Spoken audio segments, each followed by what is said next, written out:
What the Tech is sponsored by Hover.com. Domain names made simple. Go to gfq.hover.com and get 10% off your entire purchase.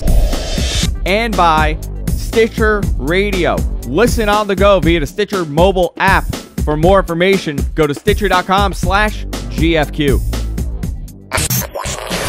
What the Tech?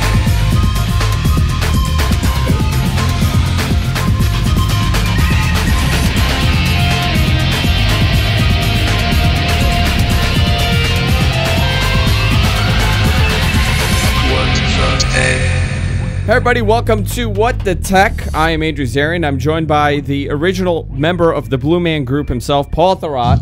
How you doing, Paul? I am well. We are in high definition today. Dun dun dun. You could see every pore, every crevice. It's like the fluorescent lighting in the men's room. Just awful Wow. for you. Wow. And sadly, what you see there is me. Sadly. Yeah, you look great, Paul. This is What the Tech.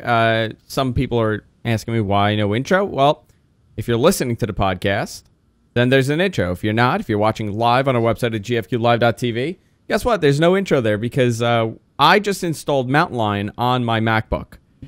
And I have to tell you, I was not happy with the experience of the install.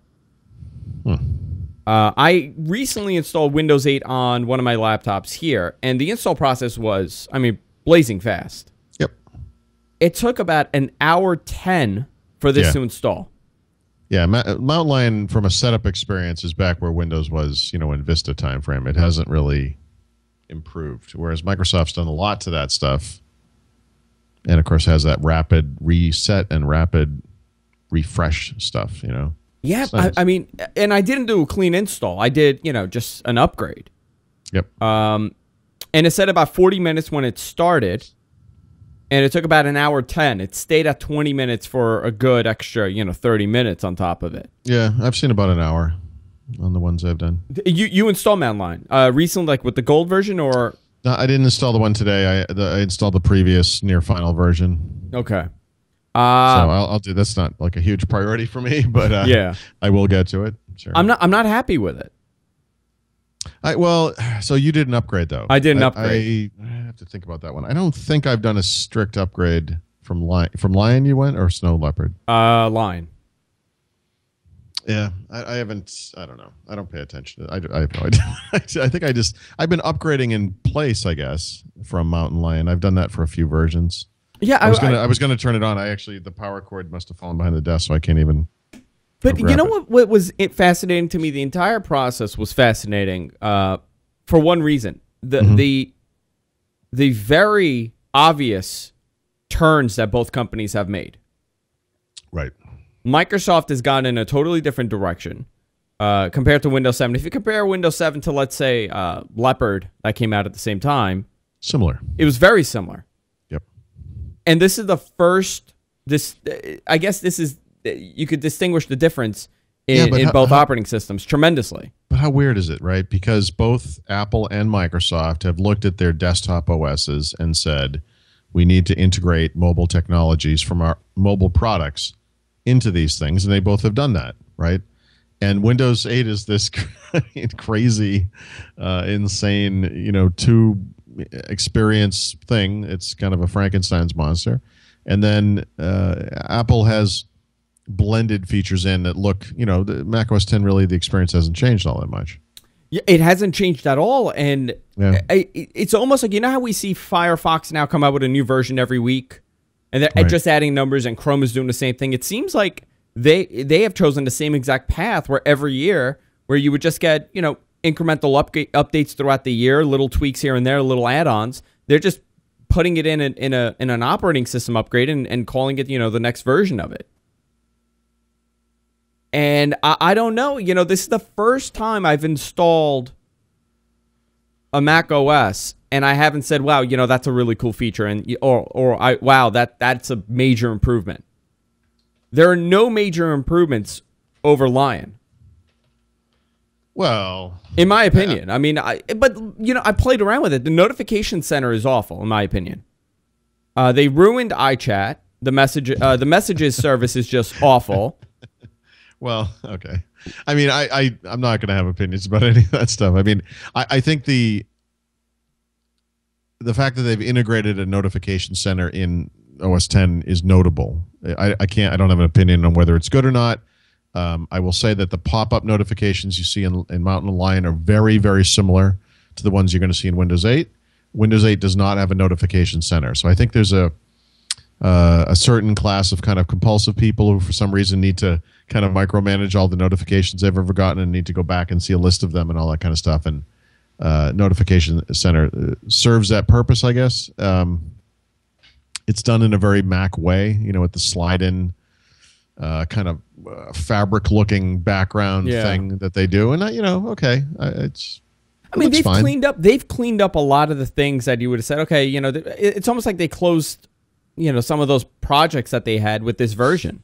But I don't see any major change. Well, but you're not going to get it major in 1 year. I mean, they've added the sharing stuff from iOS, which I think is cool. In all the appropriate place. And Apple does things. I mean, sharing is probably available in a few apps today, and then next year they'll release another version, and it will be available in more. That's how they do it. They've integrated Facebook, right, which they won't be doing to iOS.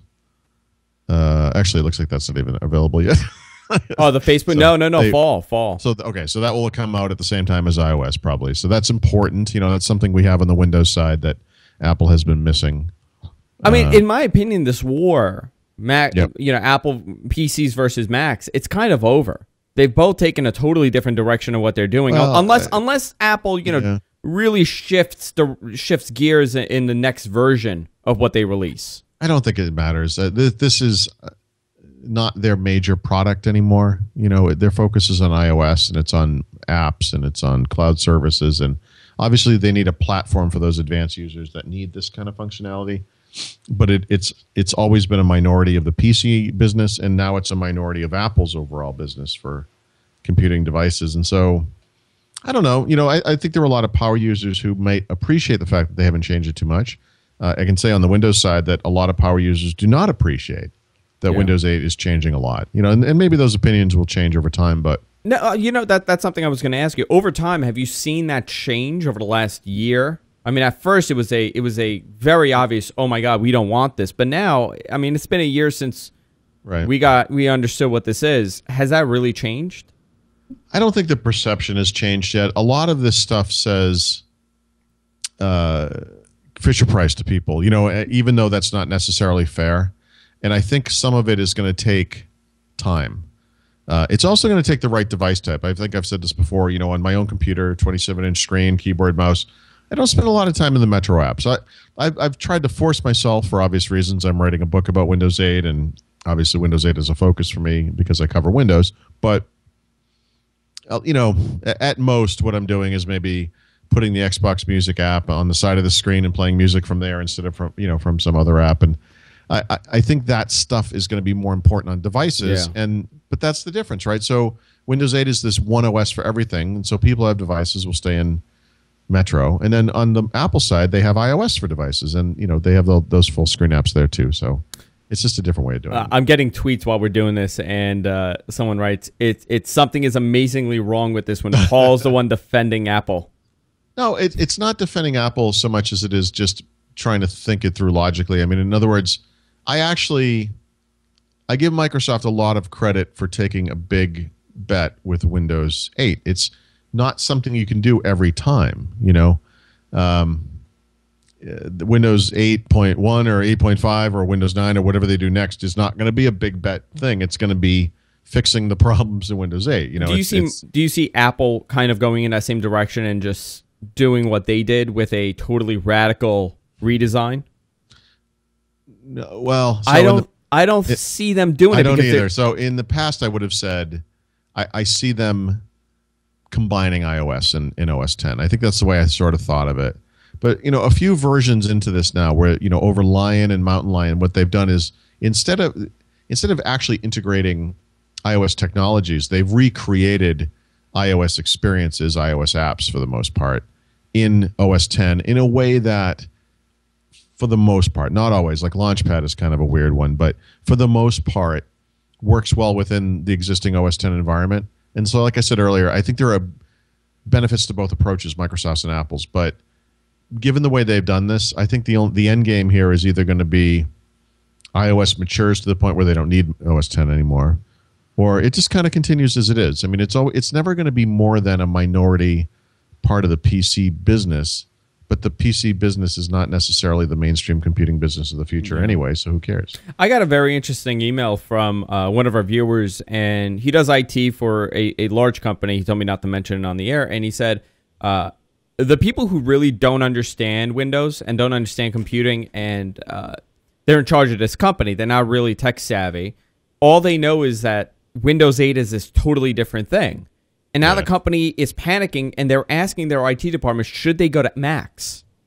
Yeah, that will solve the problem. And the IT department, you know, the guy's in charge of the department, and he goes, listen, no, we don't need to upgrade right now.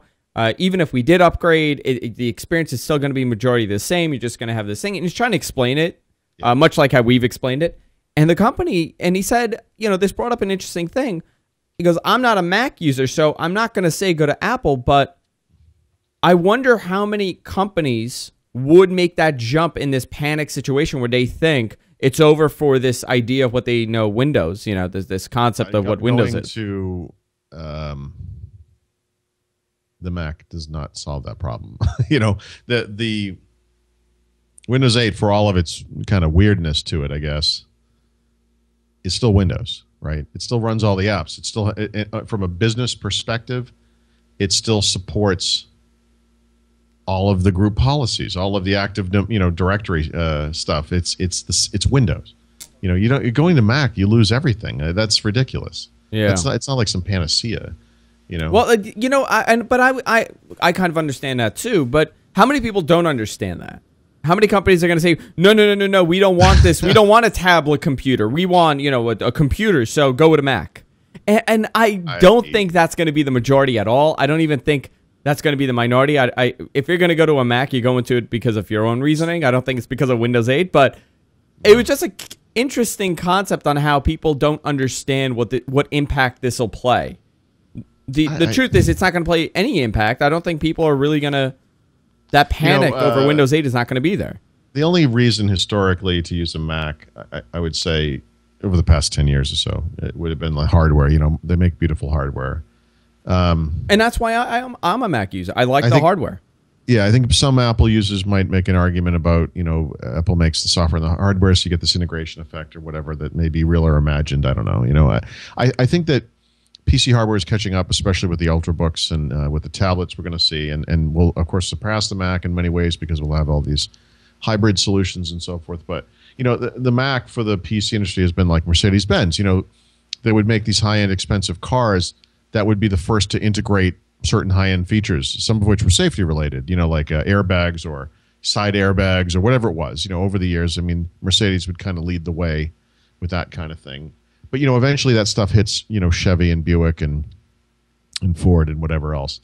And that's the PC industry. You know, it's everything. And so we have expensive cars and we have inexpensive cars. But I think this is the year where it's already happening. I think PCs, Ultrabooks already offer a much better value than MacBook Airs and the same design, same weight, you know, same battery life, whatever, but Windows compatibility and all that kind of stuff. And then, of course, with Windows 8, we're going to see additional capabilities around multi-touch and everything else. And I think that's going to be the major difference, the multi-touch functions. I think when the hardware manufacturers catch up to what Windows is capable of, I think that's really going to change it for them. Because that's a big complaint of mine, the multi-touch. I'm not a big fan of it right now on the awful hardware I'm installing it on. But what if it was there and it was just the same laptop you already had, but you also had multi-touch? I mean, what if you find yourself using it? You know, you never know. Yeah, you never know. Exactly. I mean, it depends on what the drivers are going to support, right? Yeah. We're just going to see all kinds of stuff. Again, it's the same historic advantage of the PC business over the Mac. It's always been the case. It's just the details are changing. You're just going to see a diversity of device types and price ranges and capabilities now, of course, with Windows 8. And I think it's going to put that stuff over the top. I'll tell you, the last couple of months have been a very interesting experience for me because I have Windows 8 on a laptop here, and if I'm using Windows, that's the computer that I use now for everything that I need to do because I want to get used to Windows 8. I had to uninstall Windows 8 and put Windows 7 on there because I was having an issue with the graphics drivers. I couldn't output the video. So now I have Windows 7 on there. It was almost like going backwards for me. Yeah, the experience, and I use and I never noticed it on my production machines because I'm not really using it too much. But I tried to do some of the keyboard shortcuts, and I'm like, oh wait, I can't do that on this. It was interesting to see the difference. So for all the people that are a little apprehensive about going there because they don't like the operating system or they don't like they want the traditional Windows desktop, I have to tell you, after using Windows 8 for about 6 months straight as your primarily Windows-based computer, and I did my emails and everything on there, very difficult to go back. And Windows 7 looks dated and feels dated. Compared to Windows 8. I found that fascinating because I haven't really been outside of that bubble for a while. Sure. Well, right. And I've had the same observation. I mean, I installed Windows 7 on my kids' computers recently, and it's weird going back, and that's always the best test when you have any software. When you go back and use the old version, all of a sudden it doesn't feel so modern and exciting and interesting or whatever. See, I don't think it does seem old-fashioned. I don't think OS X has that. I mean, in its current version, I don't think that really has it. If you go down to Snow Leopard or if you go to Mountain Lion, I don't think you're going to feel it as much as going down to Tiger. I think Tiger to Leopard was the first major. Wow, okay, this is different. Okay, so I'm not as well versed in what the changes were from version to version OS X, but I know that they started integrating a lot of iOS type features into OS X with Lion, and so I think from Lion to Mountain Lion, not a big difference. Snow Leopard, the only thing I can remember off the top of my head is they changed the Finder interface to be kind of dull looking and bland, and I didn't really like that. But whatever. I mean, it's just a traditional desktop operating system. It's never really been outwardly flashy, for the most part. There were weird features in there, like the cover view or whatever, the cover flow in the Finder, which is just bizarre or whatever. But for the most part, it's they've always done the kind of tame UI stuff. So I don't know. I integrating mobile features into a desktop OS makes sense because I think that's what people expect. They've used these features on mobile phones and on tablets, and they've said, I like this. I like the way this works. Yeah. It should work that way. And, Microsoft has a mail app in Windows 8 that works a lot like the mail app in Windows Phone. And Apple has a mail app in OS X Mountain Lion that looks and works a lot like the one on the iPad. And I hate using the word, but they have streamlined all their operating systems into, a very similar experience, which is good for the end user. I mean, that's what you want. They're different, right. So they're different products, but you have that similar functionality. Of course, the key there is, the mail app in this case has to work really well for that to make sense. So I think actually in both those cases, the mail app is pretty good. So it's not an issue, but that kind of leads into Android in a way. And I wanted to just touch on this for a second. RTM is being released first week in August of Windows 8. Oh, Windows 8. Yeah. I mean, that's the timing that we thought we would see. Well, it's a little later than what I've been hearing, so I'm curious about that. I went back just today, actually, and I looked at my old blog post about Windows 7 from 3 years ago to see how this thing lines up with what happened then. And one of the things I had heard from an internal source at Microsoft was that Windows 8 would go into what they call escrow on July 12th, which is now only a few days away. And that's the period of time where that build that they have on that day could, in fact, be the one that they ship to manufacturing, depending on whether any showstopper type bugs are found or whatever. And usually what they do is they'll kind of increment the build very slowly from there and only push through changes that have to happen. And that sometime between the 12th and the 21st is when Microsoft would RTM Windows 8. And so when I went back and looked at 2009, that schedule was almost exactly the same. It's actually a day off, but if you factor in the leap year, it's exactly to the day. So Windows 7, just off the top of my head, based on the dates I just said, RTM'd on July 22nd, 2009. It's so mind-blowing, Paul, that they got this thing done so fast. They're very, engineering focused. And so I think, obviously with software, you like to say, it's not going to be, we're not going to ship it till it's done. But It's going to be done on July 22nd. No, Yeah. but I mean, it's they're obviously shooting for a date, and in the case of Windows in particular, they want this thing to map as close as possible to Windows 7. They just like that kind of symmetry. That's the way they think. So, we'll see. But I think that they publicly announced the first week of August. I think it will happen by the first week of August is the way to say it. You may recall with the release preview, they shipped it the week before they said they were going to. And so I kind of expect them to do the same thing with this. We announced a date and now we beat our date. And so, we're hurtling down and the they're aiming that Windows 8 is available at the end of October.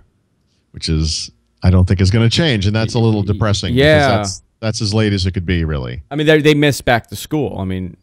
Yeah, not even close. Yeah. And not that shipping it in September would fix that either. But yeah. Well, now, when did Windows 95 ship? August 24th, I think. Yeah, it was. I remember it was during the summer. So yeah, but even that is arguably not technically back to school, right? I mean, back to school means a lot of different things, but people who are buying back to school PCs are buying them now. They're not buying them at the end of August necessarily. Certainly not buying them in September. But as far as back to school goes, the other half of the back to school equation is educational institutions that need to have their computer lab set up for the coming semester and everything. That would have needed to have happened already. So Yeah. Windows 8 is not going to be installed in labs all around the world in schools. I mean, it's just too late. And my time in an educational institution is many, many years past, but I can tell you from very old experience, from a long time ago, that it's very rare for them to make those installs midstream, say over the Christmas break. yeah. As well. It just doesn't happen, very often or very frequently. So they basically missed the year, I think. Do you know if they were trying at least, or it was just not even I don't think it was possible. realistic? Yeah. It's interesting. Yeah, it is. And the thing is, the other part of the story, the one we really don't know that much about yet, is what they're going to do from now on out, right? We know that we just talked about how Apple has been updating things year over year. I actually expect, and I think there's some evidence too, that Microsoft is going to move to a model like that, if only temporarily, where maybe there will be a Windows 9 3 years from now, but in those intervening 2 years, they're going to release something. They almost have to, right? I mean, because it's such a new experience, and technically that's what they used to do. I mean, the SP updates were major updates. Right. For a while. And so I don't expect those the releases, whatever they're going to be called anything like what we've had in the past, right? So we've had service packs, we've had R2 releases, we've had feature packs. There's been all these names for updates, but plus. We bring the plus name back. Second edition, I actually think they're going to go for something different. In fact, they may not name it anything. It may be Microsoft had an initiative in the late days of Windows XP where they were going to originally release another version of Windows XP and decided against it, and they released all these other things. There was a new version of Movie Maker, the media player, I mean, all this stuff. So they released a bunch of updates for Windows XP, and I wouldn't be surprised if they handled it like that. But the thing that's different about this time around is that what we're talking about is the platform has to change, right? Yeah. So Windows 8 Metro is very immature, but it's also the core of the OS.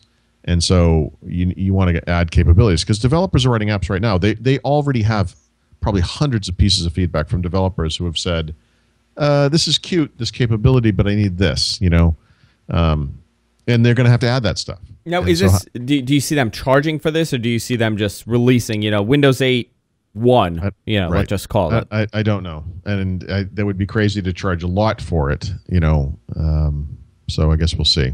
It's hard to say, but I think charging a small amount of money, $20 like Apple charges now for their OS updates, would be okay. That $40 deal they're doing would be great too. It's got to be somewhere. They can't charge $100 for this thing. This is the type of thing because they also want to ensure it's out there, right? They can't just release another version of Windows, and then you've fractured the market, right? What happens then? Like app developers, but it's want to also use those new conditioning, features. right? I mean, it's conditioning the consumer to know to go buy it. I think Apple's done a very good job at conditioning their users to spend money. That's not how it works on the Windows and side. it doesn't work. It doesn't work like that on the Windows side. Could you imagine if, let's say, this update, let's say every year, Microsoft put out an update for $39.99? I don't think that would No, this would just result in fragmentation. Exactly. What you have after 5 years are 5 versions of Windows that were all roughly equal in the marketplace, and it would be horrible. And then that's exactly the opposite you want when you create a new app platform like they did for Windows 8. So actually now as we're talking through it, I'm sort of convincing myself they have to give it away, because how else could they do it, right? I mean, you have to make sure it just goes out. I mean, they're not giving away. You can't have Windows 8 1 and 2. You have to have Windows 8. They're not giving away Media Center, right? I mean, Media Center, right, is an additional thing in the new version of Windows. No, but it also can't be like that, because Media Center you have to know to go find it. This has to be something that just occurs. They might have to. Yeah, you're right. They might have to give it away. I'm just making up a feature. Let's pretend that a third-party developer wanted to use Xbox Companion to launch a game on the Xbox or something, and let's just pretend that's not available today. So when they make that feature available, they can't just make it available to the people who have the new update, because that developer would have written software that would only be useful for a very small percentage of people. It has to be everywhere. Otherwise, it's not even it's not there. I mean, there are now that I'm thinking about it, there are a bunch of things that I would like to see them tweak, at least. I mean, if you're not gonna rewrite it, I still feel that their player, their standard audio player, video player could use a changing. There's still also that stuff is going to change. I mean, obviously, the apps are going to change. I mean, I'm thinking about more developer capabilities for third-party developers who just are not going to have capabilities, because it's it's an immature API. There are also system-level capabilities. I'll just use this example off the top of my head. I'll just make this one up. I mean, because they wrote about it today. There's a feature called file history, which is they're actually billing as a backup program, which is interesting. It's actually kind of a file version backup where you can get previous versions of documents and other files. It backs up certain locations by default. So it's your libraries, it's your desktop, it's your favorites folder for some reason from IE, but because nobody ever saves IE favorites. I guess. Okay, so it's that's important that gets replicated, but you cannot arbitrarily add a folder to the locations that this thing backs up. You can arbitrarily exclude a folder, but you can't add a folder. Now, there are workarounds. You could create a new library and add that other location to this new library, but that's a lot to ask somebody. I mean, if you're going to ask people to back up, I mean, it stands to reason they may, like I have, for example, on my computer, a D drive that has all my data on it. It's not attached to a library. It's just a D drive. I should be able to add the D drive to file history, but I can't unless I add it to a library. So you could picture Microsoft adding that capability, because enough people will complain about it, and they'll say, okay, we had our reasons for not doing it, but we can add that in Windows 8.1 or something. I mean, to kind of predict what they might do. Do you see them doing like a once-a-year major update, or do you see them just incrementally just adding and adding and adding? I see them incrementally adding for a couple of years at least, and then I think we'll see a Windows 9, after that. Special edition. Titanium edition. It'll be like the Terminator, like the 25th anniversary of Terminator, just like platinum edition. Yeah, it'll be Ballmer's face turned into a robot. Right. It'll be great. I can't wait for that one. To kind of come off the Microsoft stuff.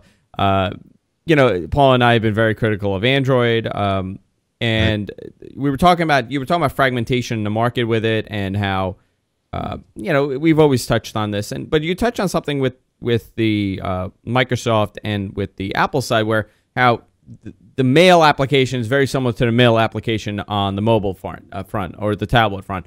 Let's say the music player is very similar. Just giving an example. Amazon is kind of, and Android has kind of been like that, right? I mean, it's all the same core with it, but Amazon has kind of changed it with it's Android, but it's not really Android. They rewrote it. Now they're talking about getting into the smartphone market. Right. They're going to be launching a 10-inch version of their tablet, according to Bloomberg, and now they're talking about releasing a phone. And I was just thinking about the fragmentation, even more of the fragmentation and misunderstanding of what Android is. This would add to the marketplace if Amazon released their version of a reskinned Android phone. The point, though, here is obviously any Amazon device is going to be compatible with Android apps, so it's Android. I get that. But, you almost want to think about it like a platform, because Amazon has this platform where they have all these digital media services, and then they have apps, and they have books, obviously. Google has their own, Microsoft has their own, and Apple has their own. And so these 4 companies all have their own platforms for stuff, but each of them is kind of missing something. So Amazon doesn't have the app platform, so they use Android. Yeah. Microsoft doesn't have a book platform, so they're going to partner with Barnes & Noble for some reason.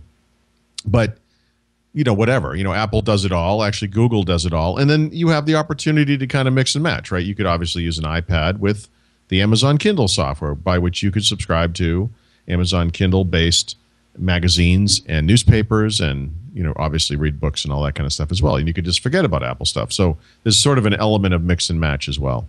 And so I don't think so much about an Amazon phone as more fragmentation for Android, because let's face it couldn't get more fragmented. It's just more of the same. And it's more of a way for Amazon to push their kind of Uber platform, which is the Kindle plus the Amazon Video, Prime Video, and all the other stuff they do. So I don't know if they would be able to survive in the market. Because of the Amazon, that's what they're pretty much banking on, right? The Amazon brand, the Amazon name, you would sell in the Amazon store. Amazon's if you go to Amazon.com today, it will still say right on the front page that the Kindle Fire is the best-selling product they've ever had, or something to that effect. The Kindle Fire is now almost a year old. It's a little bulky and heavy. It's last year's tablet. But guess what? You know what people did with that, Paul? And just like my wife, we bought it. We're like, wow, this isn't that bad. And then you set it aside, and it's been dead for 8 months, just sitting there. So I just, not to completely disagree with that. I'm sure that's true of a lot of technology products for a lot of people. But, my wife and I use the Kindle Fire every single day. So I hear you, but I guess it depends. But if we compare the experience to the iPad. It's not an iPad. Yeah. So I think a lot of people who buy iPads are doing it because their computing needs are so simplistic that they could use this thing to answer email and to write email and to browse the web. And, there's a few fun apps and games and stuff, and they can go on Facebook. And that's their whole computing experience. I think there's a very big audience of people like that. Yeah. But the 7-inch tablets are not that kind of device. They're purely consumption devices, and it's entertainment, essentially. And so I use the Kindle Fire to read books and magazines and newspapers. And when I travel, I'll put a couple of movies on there. I can rent them from the Amazon services or whatever, or just download them to the device. And it's something I can stick in my bag that's not very heavy or big, and it's the perfect size for that kind of thing. So I think a lot of people don't understand that. You, myself, and majority of our viewers understands that, this is not an iPad, and I think they should have that disclaimer on these products. But an iPad is also not a computer. An iPad is also not a computer. It's not a PC, I guess that would be the way to say it. And so even though there's some bleed over, right, in each case, and then we have a phone, which is a completely different thing. It's interesting because a phone, it's not the screen size exactly. You will actually do more complex things, or I would do more complex things on a phone than I'll do on a Kindle Fire or a 7-inch tablet. Part of it is because it has built-in cellular capabilities, like the Kindle Fire and the Nexus 7 do not. But even though it's a smaller screen, I'll do email and stuff on it, which is something I'm not doing on the Kindle Fire, even though I played with it for a bit and decided that was ridiculous. So it just depends on, your needs. I think people approach these things in different ways. The small devices are not going to be acceptable for some people just because they're small. They need a bigger screen to see things on. So I always see these as secondary add-on devices. We were talking about the pricing issue, and a couple of weeks ago, I kept saying how, Microsoft needs to be extremely competitive with the pricing when it comes to competing with the iPad. And I thought about it over the last couple of weeks, and I was thinking, well, you know what? They probably don't. As long as they stay in the same price range, they'll definitely have a future, because these lower-end tablets are not really competing with the iPad at all. They're just competing in this weird market that they're all in. Well, but so is the iPad. Yeah. The iPad is obviously dominating this 10-inch tablet market, although I just would point out their market share has actually fallen every single year for the past 3 years now. So even though Android's not doing fantastic in that market, actually, Android is making ingrounds. And I would expect with a decent Google Nexus 10 tablet and with Windows RT tablets that's going to only accelerate. So, there's kind of that 10-inch tablet market and a plus or minus 1 inch, I guess, that is maybe like the mainstream, what people call media tablets. I think the real media tablets, though, are the little ones. Those are just they're books, they're ebook readers, and they can watch movies and TV shows. Do you feel that the 10-inch is the premier, I guess you would say, the premier kind of tablet? That's the one, and everything else. Yeah, because underneath. it's hard to picture something bigger than that. Have you ever seen like an an Amazon Kindle DX? I used an Asus 13-inch tablet, big, right? and it's awful. I mean, the thing is just gigantic. It's like this. Yeah, it's so Apple, I think, when they looked at this market, obviously looked at different screen sizes. I'm sure they looked at different aspect ratios, and they came to this conclusion that this is kind of the right size. And it's hard to argue with that, because if you go any bigger, it gets unwieldy. If you go any smaller, it's actually pretty useful, but for different things. Yeah, I mean, obviously you're absolutely right. I don't think with the 7-inch tablets you're gonna be doing everything that you would be doing on a 10-inch tablet, but the 10-inch tablet market is all iPad until Microsoft comes in the game with that. That's where I see the competition. A year from now, I think it's going to be way closer to 30-30-30. iPad, Android, Windows. I mean, I think it's going to be a different world a year from now. So we'll see. But I mean, as far as a Kindle phone goes, I think it's logical for them to do this. Amazon wants to keep you in their world wherever you are, right? And their initiatives, they've made some weird PC software. There's a Kindle app for the PC, which isn't all that fantastic, although maybe on a Windows RT device, finally, something like that will make sense. But the stuff they've done on the Kindle Fire, it's, I don't think anyone likes the carousel UI or whatever, but as far as integrating all their services into this little device, they've done a really good job at that, actually. And I think they can do that for a phone too, so why not? I think in the long run, I think the Amazon Kindle, the Kindle Fire, was the first major device in the tablet market that sold other than the iPad. Yeah. And it gave validation that, hey, this market could survive. Because up until then, it was an iPad market. There really was no tablet market. It was all about the iPad, and that's it. Yeah, and that it doesn't have to be 10 inches. And it doesn't have to be 10 inches, yeah. And it doesn't have to be $499. Well, yeah, that's for sure. I think that changed. We can all agree with that one. But look prior. Look at what happened before Amazon entered that. I mean, the $199 price range was great because everything before that, unless you were buying, some no-name Android tablet that was, 2 years old. What was the Samsung 7-inch tablet of the day was probably $300. $300, yeah. I mean, but that's still... And they looked back, and it was slow and it was sluggish. It didn't have the App Store wasn't developed. It was running an old version of Android. I think this was validation for the market. I bought one, and it just wasn't sophisticated enough. Which one? The Samsung? Yeah, I think it was called the Galaxy Tab. Yeah, the first tab or whatever. It was okay. I have certain needs with that kind of stuff that maybe others don't. I want to be able to. It did have expandable memory, which I do like. The Kindle Fire does not today. And neither does the Nexus 7, though. But I wonder how much damage those devices did to the market, because it was early on, and you buy it and I buy it just to buy it. I mean, I buy all these devices. Oh, no, of course. But I think it's interesting to see what's out in the world. So we were on the train going in and out of Boston yesterday, and I always look at what people are doing. And my sister visited recently, and she had a Kindle Fire, which I thought was interesting. And we've never talked about this stuff. This is just something she arrived at on her own. And you see Kindles on the train all the time, all the time. And part of it, I think, is that people feel safe pulling out a Kindle on a train, whereas you have to be stupid to pull out an iPad on a crowded commuter train or whatever. But I've seen it. I mean, not as commonly, but I do that in the South Bronx, Paul. Okay, yeah, right. You actually have it like on a gold chain around your neck. I have it on a gold chain around my neck that says, "Please take this." Yeah. Please beat me up while you do it. Yeah. I hang one. I actually hang an iPad from my rearview mirror in my car. So iPad on board. Yeah, exactly right. Key and ignition.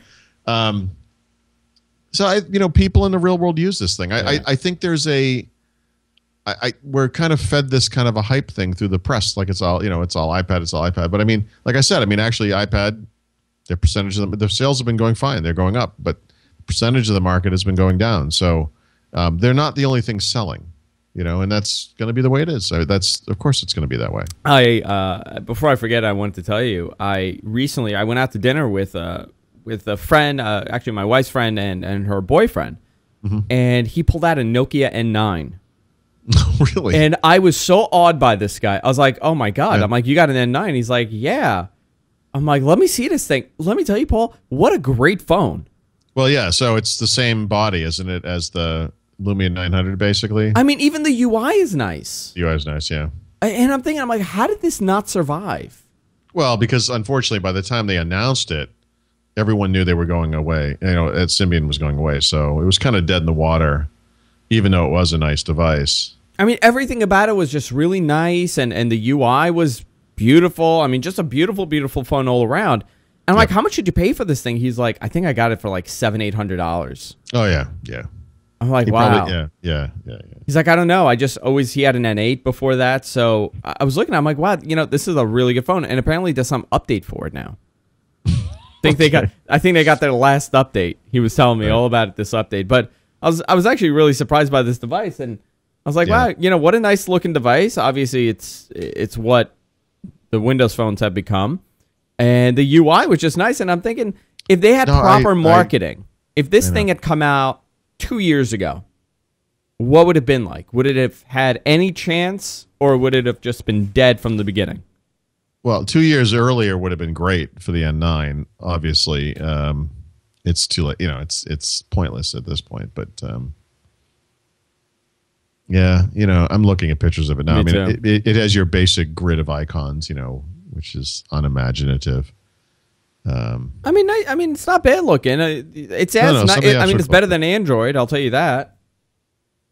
Well, I guess. I mean, on the other hand, an N9 or a Lumia 900 type phone running Android would probably be pretty sweet too if they did it right. I mean, and Nokia is the type of company that, as they've built off of, Windows Phone for the current devices, they could build off of Android too, and I think they do great. I mean, the problem for them is that the reason they didn't go in that direction was that they would have just been one of the many companies doing that kind of thing. But I believe it was MeeGo, the operating system. Oh, MeeGo. Yeah, okay. Yeah, it was a MeeGo operating system.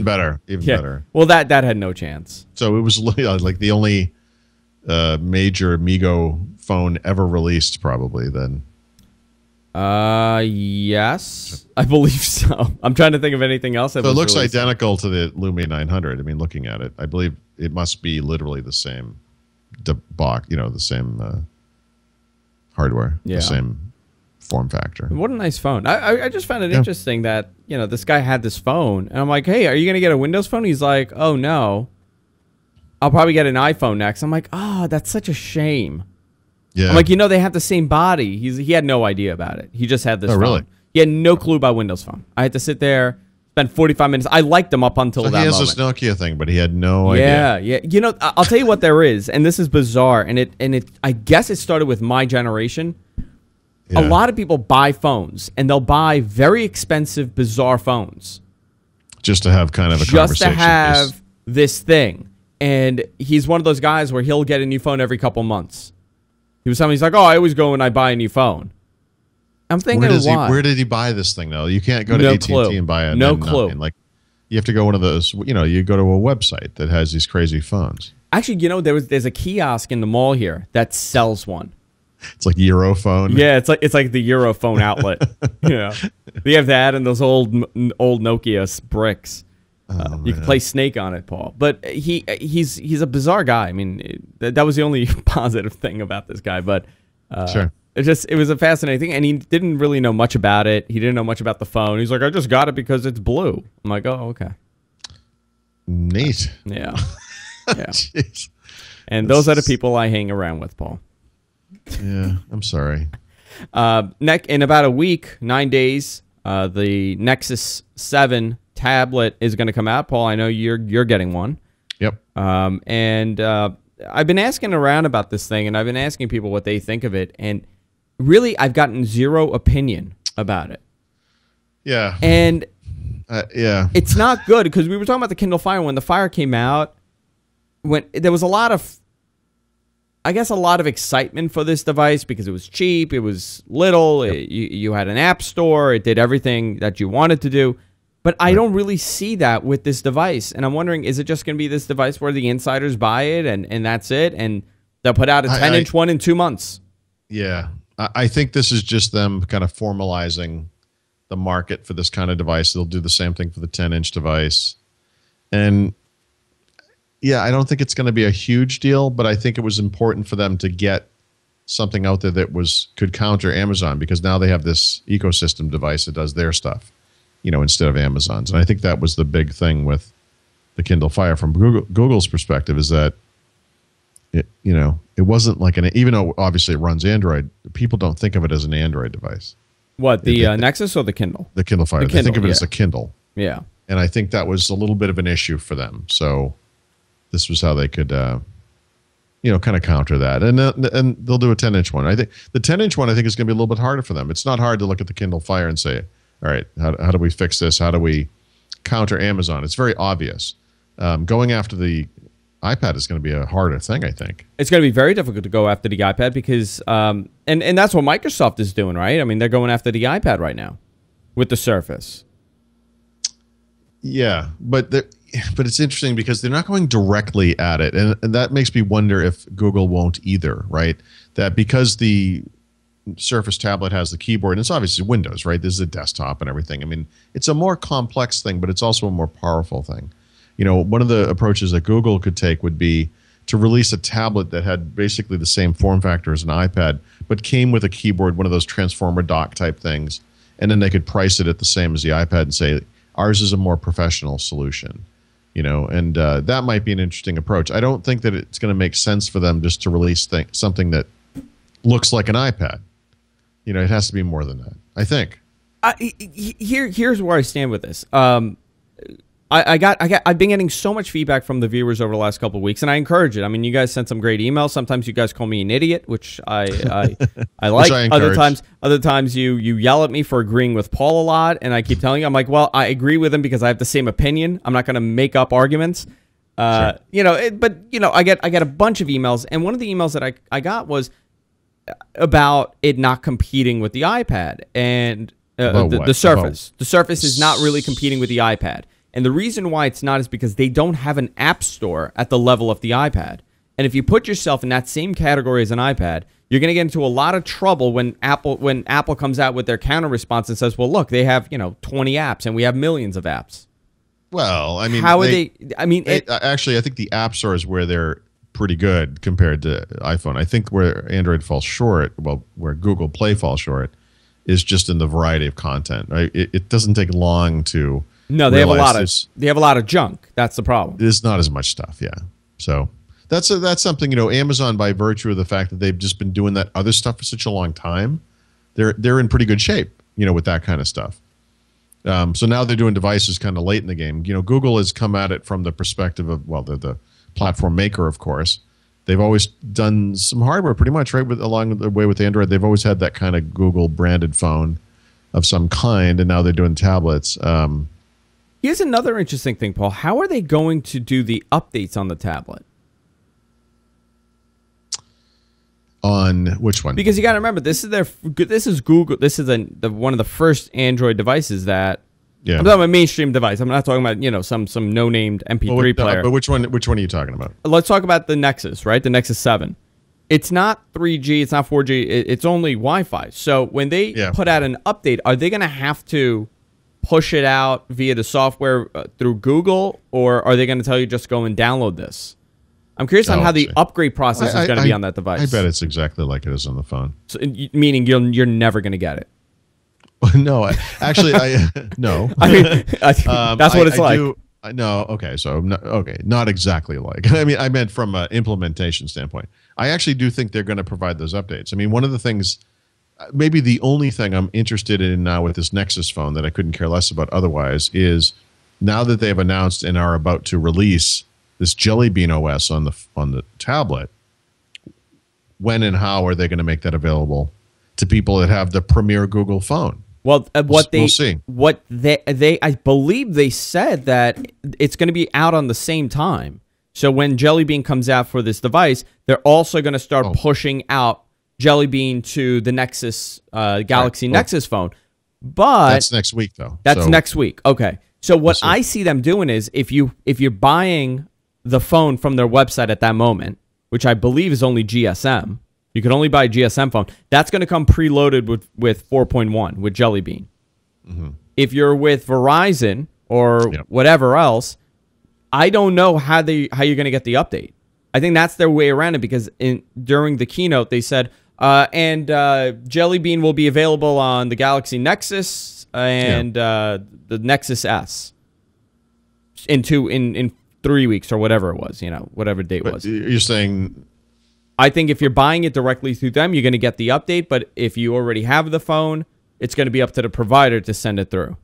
I would be shocked if Google didn't have the cachet they needed with Verizon to make that happen. But, I mean, they haven't done it up until now. I mean, there's been a couple of updates to this phone, and it's been really slow. Well, I'm curious. I mean, we'll see. I would just be shocked if this thing sat here for 6 months without getting Jelly Bean. Because actually, speaking of unfinished, I mean, the Android 4 stuff that's on that phone is, to me, is half implemented. I would be horrified using that thing every day. I don't like using it. Listen, I use it and I don't like using it, but I use it because I want to complain about it. Well, I hate myself. That's why. I mean, that's the only explanation out there. Right. It's not as bad as it used to be. It's gotten a lot better. But that still doesn't make it better than Windows Phone or iOS. In my opinion, I still think iOS has the easiest interface to learn. It has the best apps, and Android is just trying at this point. I don't know, Paul. I'm. You know what? That's a good question. In 2 weeks, what's going to happen to all these Nexus phones? I don't think Verizon has said that they're updating it immediately. I feel strongly like they have to. Let me Google this while we're doing this. Verizon Galaxy Nexus update. There is an update internally. Yeah. Okay, so they have an update internally because the source code was released, and they're not giving any date on the release time. Let me clean the factory dust images aren't available yet at the Nexus device, but no doubt will start popping up over-the-air update beginning later this month. Okay, so this is what they're going to do. Typical Verizon and all the other carriers. They don't release the update like Apple. Apple, it comes out, everybody gets it. They're going to start pushing it out. So they don't push it out themselves. They have third-party companies that are in charge of this. So they release them at like 4,000 or 1,000 people, a couple hundred people here and there, and it's slow upgrades. So it might take you another month on top of the release date to actually get it. And if there's an issue that arises where, let's say, a couple of people have issues with the phone, they pause the entire update, they go back, and then you might get 4.1.01. It's weird how they do it. It's funny, there's a software update support site on VerizonWireless.com for this.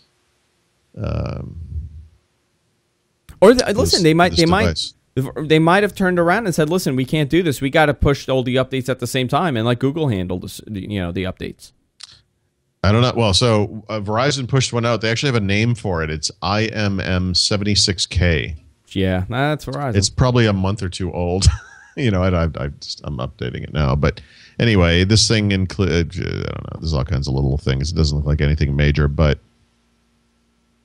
this may be the only one they've ever pushed. It might be. I don't know. It's funny. Yeah, they're going to have to do it. I mean, they're going to have to change the way that they deploy these updates because it's if you have a Google phone, you should be the first to get it. I know. And that's it. That should be the point. Yeah, and then that's a selling point for Google. Right. You don't have to, why would you go with the Samsung? If you could go with us, go with the Google Experience phone, you're going to get these updates when they come out. So you don't go through Verizon. We push it to you. That's it. You're set. It seems like if they were going to do this through Verizon, one of the agreements they would have had up front is like, look, you're obviously the marquee phone here. We're using you as the provider, the access provider for the marquee phone. You're not going to block updates, right? I mean, it's just so obvious. I mean, should the carriers now someone Suncast in our chat brought up something. Do you think the carriers should just totally eliminate doing the updates altogether and just leave it up to, I guess, Microsoft, Apple, and Google to do all the updates? Well, I'm sure they have their reasons not to do that. I mean, Apple's really the only one that gets away with it.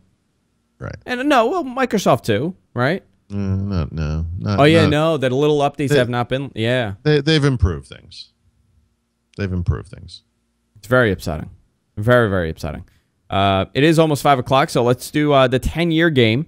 Okay. For people who don't know what the 10-year game is, every week, Paul and I pick a topic that you guys send in. If you want to send us an email for the 10-year game, you can send it to guysfromqueens@gmail.com.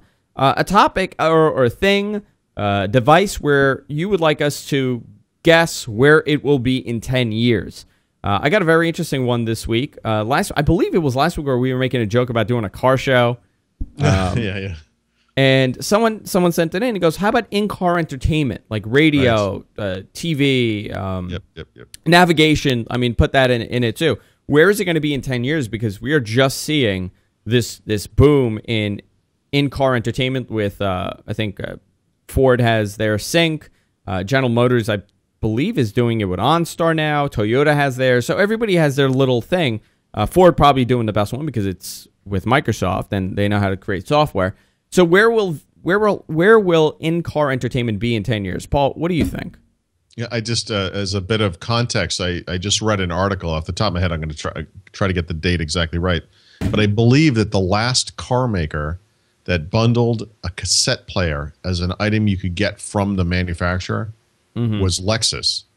And I want to say it was 2006, but I could be wrong about that. It could be as late as 2009, but it was maybe 2006. I'll tell you, Infinity, Nissan has done an awful job. I have an Infinity, and it's a 2009. It doesn't even do Bluetooth music streaming. So one thing I've been looking at for my own car is I bought a deck, an Alpine deck, some years ago, 200 years ago, I don't know.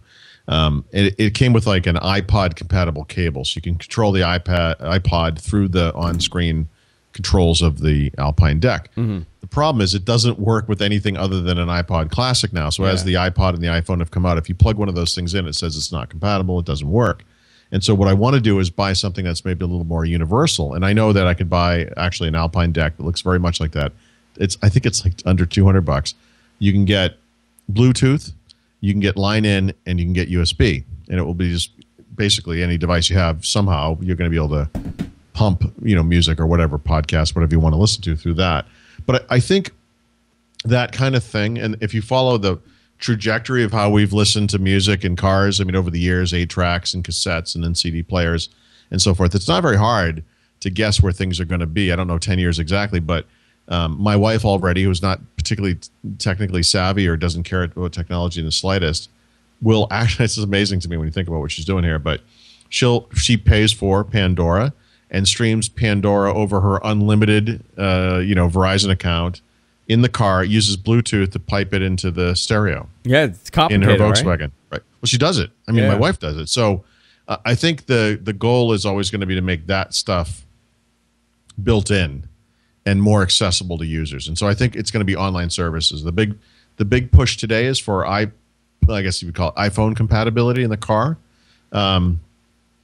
I think we'll always have that, and I think there'll be also, as we already do have, generic USB port in the middle of your dashboard is so beautiful if you want to plug in a device. But I think it's going to be online services integration. I think you're going to see things like, and we probably already do see this. I'm not shopping for a new car today, but it wouldn't surprise me if today you could buy a Lexus, and as part of the deal, for the first X number of years, you get free access to, some streaming service, Pandora, Spotify, whatever it might be. And that stuff is built into the vehicle, rather than being this add-on or something that you do through your phone's connection or whatever. I think it's going to be that kind of push. Yeah, it's fascinating because they've really taken I'm at Ford's site now. I'm trying to get into their Sync. I guess they're not doing a good job at this, but Ford Sync really has changed the way that in-car communication, in-car listening, music listening has kind of evolved, and they've been very aggressive at changing it. And the other car manufacturers have had to follow, but I'm almost, and this is crazy to think, I almost wonder where in a couple of years, maybe the radio industry will start lobbying against things like this. And they'll start giving incentives to the car manufacturers to kind of have radios that don't do all this as a standard, because the less, people listen to the radio and they'll listen to internet radio. it's those guys have so little power. I don't think they're going to be successful. I mean, it's more likely that we reassign their bandwidth, to be used as something else. Than radio is sort of like the primary channels on TV. I mean, they've been subsumed by their version of cable, essentially satellite radio and then these online services. I mean, it's amazing to see what Ford has done. You could actually get a USB Wi-Fi card and pop it in there, plug it in, and now the car is wired for internet, and all your devices are connecting to it.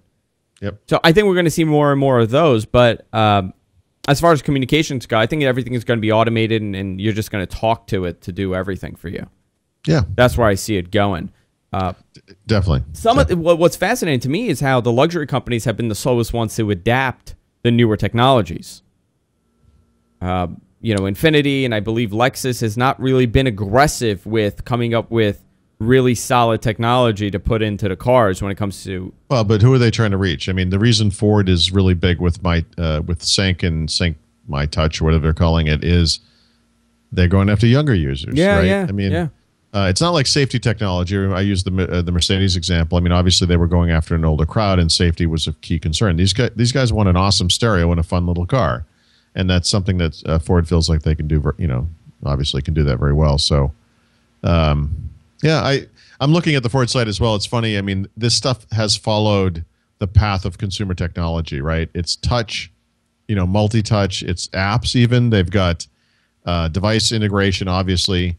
And then they have voice control, and so it's kind of just followed along. I mean, obviously you need to see more of it. I know that Microsoft is behind the sync technology, but Microsoft's car technology is also now being, in fact, yes, as I use Bluetooth for Pandora, someone else is doing that through Ford. Microsoft's car technology is being used. I want to say it's starting in Kia, if I'm not mistaken. I know they signed a deal with someone else. I can't remember who it was, but you might be right. It might be Kia or Hyundai. It was Kia 2 years ago. Yeah. So I don't know anything about it. I don't know. Now, do you know if Microsoft is making? Is it all around the same UI, or is it specific for the car manufacturer? I think it's specific for the car. Okay. So you're not going to see Ford Sync in a Kia, but you're going to see something like it, and it will have the same Microsoft back end. We used to do a car show here on the network, and it was a really good show, and it's a shame we had to cancel it, but this is probably 2 years ago. We were predicting where it would go, and we had a whole show on just the technology in the car, and this is right when the bust happened of the economy, and I had said, in order for the American car manufacturers to kind of survive this and be aggressive again and become, wow, you're buying a Caddy, rather than people saying you're buying a Nissan, wow. They would have to. They would really have to get advanced with the technology. Well, when you buy a car, though, it's funny, and I've just now stepping through a few of these things. Obviously, you have these exterior things you can buy: the paint color, the wheel type, and so forth. There are interior options, but there are also electronics is like another part of it, right? And it's not just the stuff we're talking about. It's like navigation that's built in. It's remote starting. It's all kinds of stuff. It's not just music and entertainment. It's, it's other stuff. And so Kia, I'm just looking at Kia right now. They basically, for the stuff we're talking about, all they really have in this one vehicle is an adapter cable for iPods. So, yeah. So I mean, it's I had a very interesting conversation with the CEO of Stitcher Radio, which they're one of the main internet talk formats on there. We're on Stitcher. Your show, Windows Weekly, is on Stitcher. Mm-hmm. And I was talking to the CEO, and he said you have to look at it this way: the car manufacturers are so slow to adapt any new technology. They're always going to be 5 years behind what's happening currently. Sure. So if the trend somehow becomes that, let's say Bluetooth technology, that's the trend, you're going to see it in 5 years because they cannot adapt quickly enough. Well, not to mention the fact that what if they go after, what if a couple of car makers adopted Zune early on, or something? I mean, you don't want to make the wrong bet either, right? So they're obviously, they're going with safe choices, and so it's understandable. Yeah, it's very interesting how, but I thought that was a cool question. I'm a big car guy myself, so I would love to see some of this technology go into it. I remember one of my buddies put an actual, desktop in his car. Sure. He had a computer. He mounted it in the back. He had to connect it to the battery, and he had a monitor in the front. And it was just the most insane thing in the world. But now, I mean, look at it. They're pretty much computers running in that car. So what's happened? People used to hate there were record players in cars for a little while, which never worked out very well. Every time you hit a bump, it skips. Yeah. What I'd like to see, obviously you have to combine things that are safe and useful, right? So you can't just display your phone's display on a screen because then you'd be looking at the screen.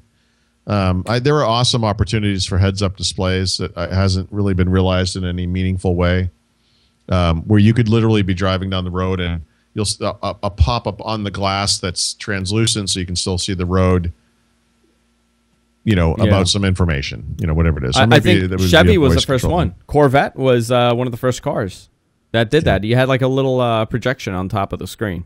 Sure. On top of the window. All right, very cool stuff, Paul. Why not? Why not? Why not? By the way, before we wrap it up, yes.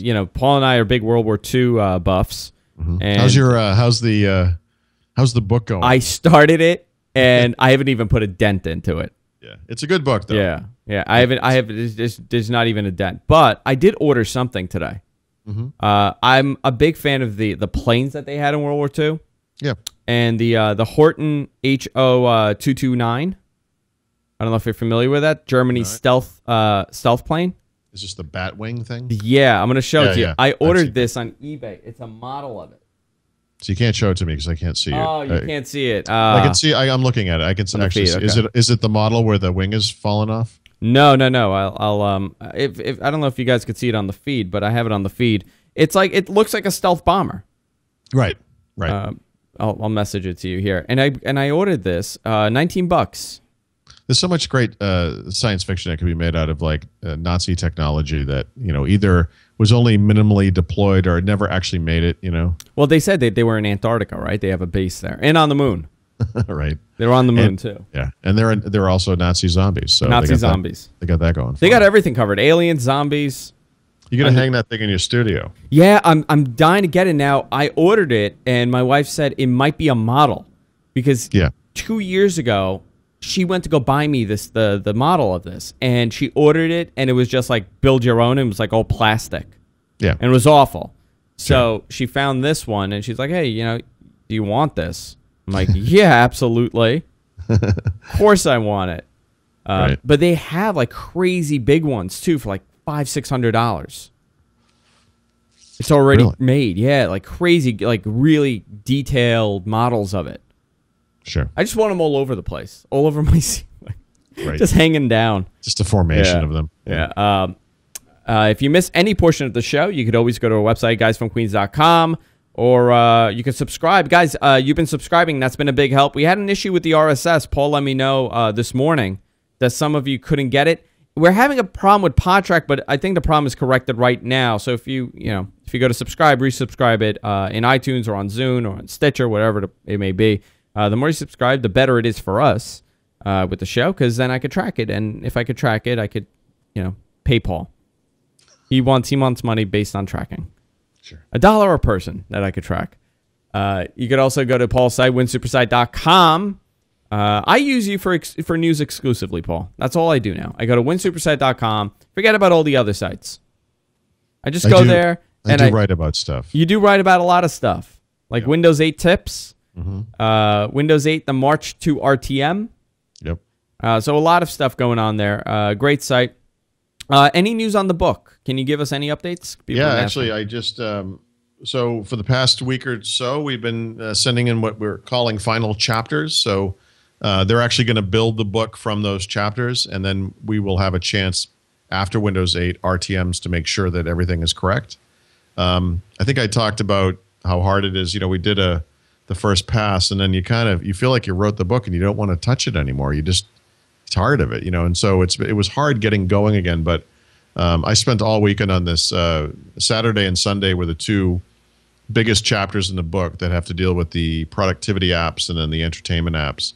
And you have to retake, all the screenshots are being retaken, obviously, and new information's being added, because there's new information since the time when we wrote the original pass. So We are now actually, as of today, I just sent in one before the show, so I think we're 2 chapters away from being done. So it's going to be done this week with the understanding that the next phase will include, we'll see what the book's really going to look like, but then we'll have the chance to edit, remove, change shots at the last minute if we have to, whatever. So it's actually coming together. Yeah, very, very cool. Now, has it ever happened where it was like a major change? I think I asked you this once, and you had to like. We got screwed with Windows Vista.